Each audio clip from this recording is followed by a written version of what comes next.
Dah? Oke? Oke. Terima kasih pada teman-teman semua. Selamat malam. Jadi pada hari ini, Senin, tanggal 25 Mei 2026, berdasarkan surat perintah tanggal 6 Maret 2026, perihal dugaan tindak pidana korupsi dengan sengaja mencegah, merintangi, atau menggagalkan penyidikan, penuntutan, dan pemeriksaan di sidang pengadilan terhadap terdakwa perkara tindak pidana korupsi dalam pemberian fasilitas ekspor CPO dan turunannya tahun 2022. Tim penyidik telah melakukan pemeriksaan sebagai terhadap seorang saksi atas nama saudara YHF selaku anggota Ombudsman RI periode 2021 sampai dengan 2026. Bahwa setelah melalui beberapa serangkaian penyidikan dan beberapa alat bukti yang sudah kita dapat, maka tim penyidik menetapkan saudara YHF selaku anggota Ombudsman RI periode 2021 sampai dengan 2026 sebagai tersangka dalam penyidikan dimaksud. Sedangkan kasus posisinya singkat adalah sebagai berikut.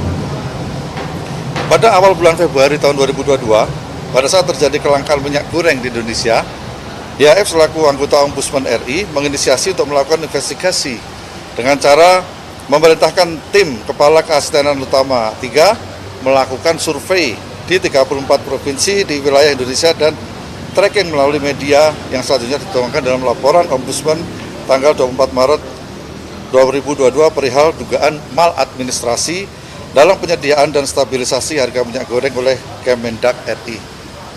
Bahwa saudara YHF telah merubah materi laporan informasi Ombudsman RI tersebut yang semula terkait dengan kelangkaan minyak goreng menjadi pencabutan DMO atau Domestic Market Obligation untuk kepentingan ekspor yang disusun secara melawan hukum, sehingga ketentuan Kementerian Perdagangan RI terkait DMO direkomendasikan Ombudsman RI untuk dicabut.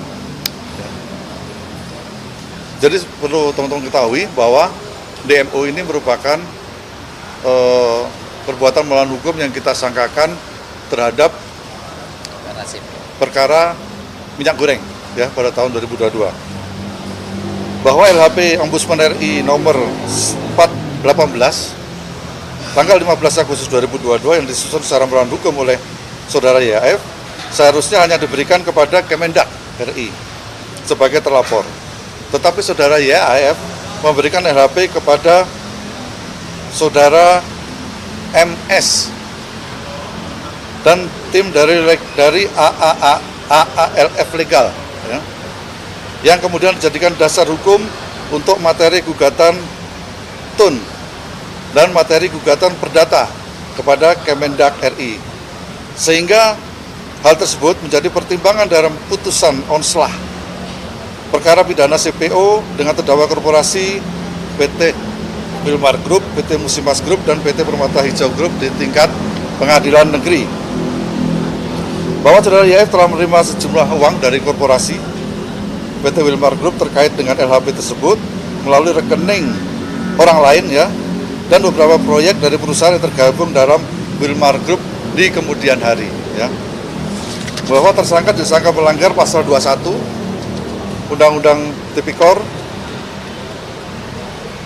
yaitu pasal 20 Undang-Undang nomor 1 tahun 2023 tentang KUHP. Terhadap tersangka tersebut saat ini dilakukan penahanan selama 20 hari ke depan di Rutan Salemba Cabang Kejaksaan Agung. Cukup? Gimana? Uang yang diterima berapa? Ada berapa nanti kita sampaikan? Itu materi penyidikannya. Sampai miliaran nggak Pak? Gimana? Sampai miliaran Pak? Aliran dana Sebentar, dari satu. pihak Ombudsman kepada pihak kuasa hukum dari korporasi CPO. Gimana Pak? Ada aliran dana kan? Dari Pihak Ombudsman kepada pihak korporasi CPO. terbalik. Kebalik. Sorry. Terbalik. Ada. Ada. Itu saya sebutkan tadi. Kenapa nggak kena pasal suapnya Pak? Gimana? Pasal suapnya nggak kena? Nanti akan kita kembangkan. Oh berarti Ya. tidak bisa? Sekarang kita penyidikannya baru masalah menggagalkan penuntutan di persidangan. Ya. Gitu ya. ya. Di awal itu dia tahu nggak itu akan dijadikan untuk sebagai Atau ada permintaan, dasar Pak? yurisdiksi di ini korporasi ekspor CPO. Jadi gini, yang sudah kita dapatkan faktanya bahwa yang bersangkutan membuat LHP ini secara melawan hukum, ya, secara melawan hukum dengan cara yang tidak benar dan kemudian itu digunakan untuk menggagalkan proses penuntutan yang kita lakukan terhadap 3 korporasi di pengadilan tipikor. Pak, yang ngasih suapnya korporasi atau pengacara, Pak? Yang ngasih suapnya ke Bentar. DHS? Pak, kemarin kan waktu 2025 sempat ada dilakukan penggeledahan. Nah, apakah dalam penggeledahan itu barang buktinya juga termasuk uang yang disita dari penggeledahan itu atau seperti apa? 2025 atau 2026? 26 bulan Maret. Ya, 2026 ya. Ya, betul, kita sampaikan kita pernah melakukan penggeledahan di kantor Ombudsman dan rumah yang bersangkutan. Maksudnya? Ada uangnya, Pak? Itu apakah juga termasuk uang karena kan tadi disebutkan ada aliran. Jadi gini, kalau aliran itu tidak harus uangnya kita sita sekarang, tapi bukti alirannya yang kita pegang. Ya, bukti aliran yang kita pegang. Ya? Berapa Pak? Gimana? Barang buktinya berupa elektronik atau seperti apa, Pak? Maksudnya? Rekening koran atau Oh, rekening, ya, bentuknya rekening. Ya, Rekening oke. koran, Pak? Ya, Rekening koran atau bukti transfer? bukti transfer ada, saksi ada, Rekening orang lain ya, Pak? Nominnya? rekening orang lain dengan nomine. Berarti berpeluang TPPU, Pak? Nanti kita sampaikan, itu materi penyidikan. Pokoknya orang lain. Di lembar aja atau dari musimas juga ada? Nanti kita sampaikan, baru satu yang kita. Tapi tiga-tiganya aliran dananya dari tiga-tiganya, Pak? Yang Korporasi. Enggak, yang kita lihat ini baru satu.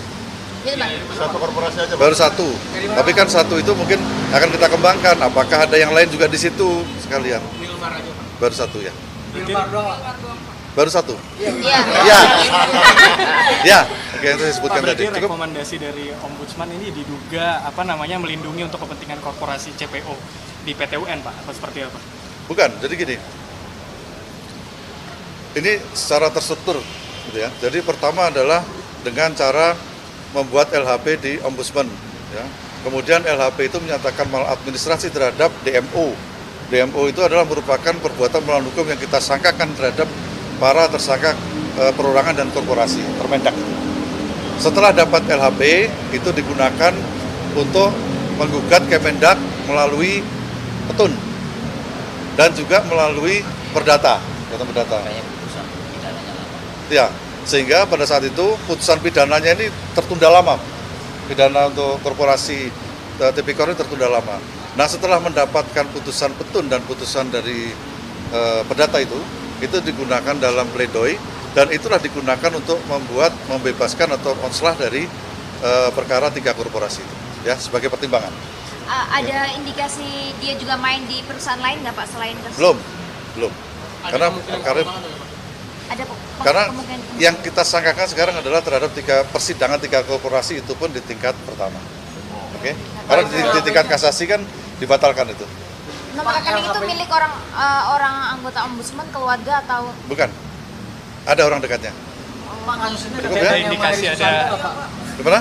Ada kaitannya sama ini. Enggak, beda. Tidak ada kaitannya. Tidak ada kaitannya dengan HS. berarti ada indikasi tersangka baru nanti, Pak. Selama ada bukti, tetap kita akan proses. 5 Cukup miliar ya? sampai nggak suapnya Pak? 5 miliar sampai? Nantilah itu. Nanti. Miliaran tapi Miliaran. Nanti lagi miliaran. sampaikan. Miliaran. Yang jelas ada. MM-an, Nanti Pak. sampaikan ya. Nanti belum. Nanti masih kita masih belum finish, masih terus, masih berjalan ya. Cukup ya? Pak, soal CPO, Pak. Cukup? Kasus yang lain apa? Kasus Soal yang lain, CPO Pak? kan Kasus yang lain Pak apa? Menkyu kemarin sempat ngasih laporan daftar 10 perusahaan yang manipulasi ekspor CPO ya, Pak. Itu dari Kejagung berarti udah terima data tersebut atau gimana, Pak? Ya, jadi gini.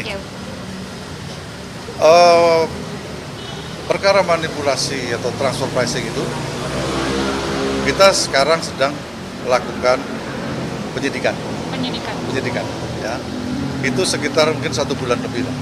Nah, data dari Menkyu itu melengkapi data yang ada di kita. Oke? Udah meriksa berapa saksi, Pak? Ada beberapa, nanti kita sampaikan ya. Berarti perusahaan di bidang lain juga bisa dikembangkan juga, Pak? Bisa.